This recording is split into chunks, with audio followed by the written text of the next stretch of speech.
हाँ भाई, अब वात्सल्य पे आते हैं। वात्सल्य जो है, सूरदास जी ने श्री कृष्ण के बचपन का वर्णन बहुत सुंदर किया है। इसमें देखेंगे, हरजू की काल छवि कहूँ बरन, सकल सुख को सिंह कोट मनोज शोभा हरन, भुज भुजंग सरोज नयनन बदन विदु जित लरन, रहे विवरण सलिल नभ उपमा अपर दुर्डरन, मंजु मेचक मृदुल तन अनहरत भूषण भरन, मनो सुभग सिंगार शिशुतर हरियो अद्भुत फरन, चलत पथ पद प्रतिबिंब मन आंगन घुटरवन करन, जलज संपुट सुभग छवि भर लेत उर जनु धरन, पुण्य फल अनुभवत सुतहि बिलोक कै नंद घरन, सूर्य प्रभु को उर्वशी किलकन ललित खन। हाँ भाई, तो इसका अर्थ होगा,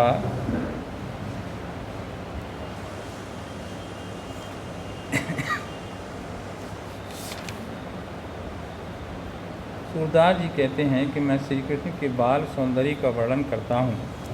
उनका सौंदर्य समस्त सुखों की सीमा है, अर्थात उनके सौंदर्य को देखकर जितना आनंद प्राप्त होता है उतना आनंद किसी अन्य पदार्थ से प्राप्त नहीं हो सकता।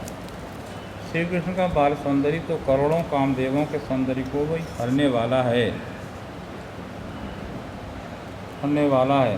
श्री कृष्ण के विभिन्न अंगों के सौंदर्य ने पारंपरिक उपमानों को हीन सिद्ध कर दिया है। रूप की स्पर्धा में उनकी भुजाओं ने सर्पों को, नेत्रों ने कमल को तथा मुख ने चंद्रमा को भी जीत लिया है। अतः वे क्रमशः बिल, जल और आकाश में छिप गए हैं। अन्य उपमाएं भी डरकर छिप गई हैं। सूरदास जी का कथन है कि श्री कृष्ण का शरीर सुंदर, श्याम तथा सुकोमल है। उन्होंने अपने अंगों की सुंदरता के अनुसार ही आभूषण धारण किए हैं। उन्हें इस रूप में देखकर ऐसा प्रतीत होता है मानो सुंदर श्रृंगार का बाल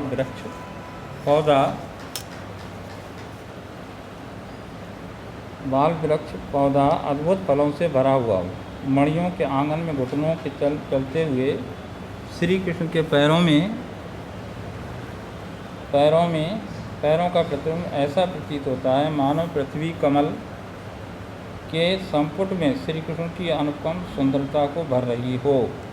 नंद जी की पत्नी यशोदा श्री कृष्ण को इस प्रकार क्रीड़ाएँ करते हुए देखकर अपने पूर्व जन्म के पुण्यों का अनुभव करती है।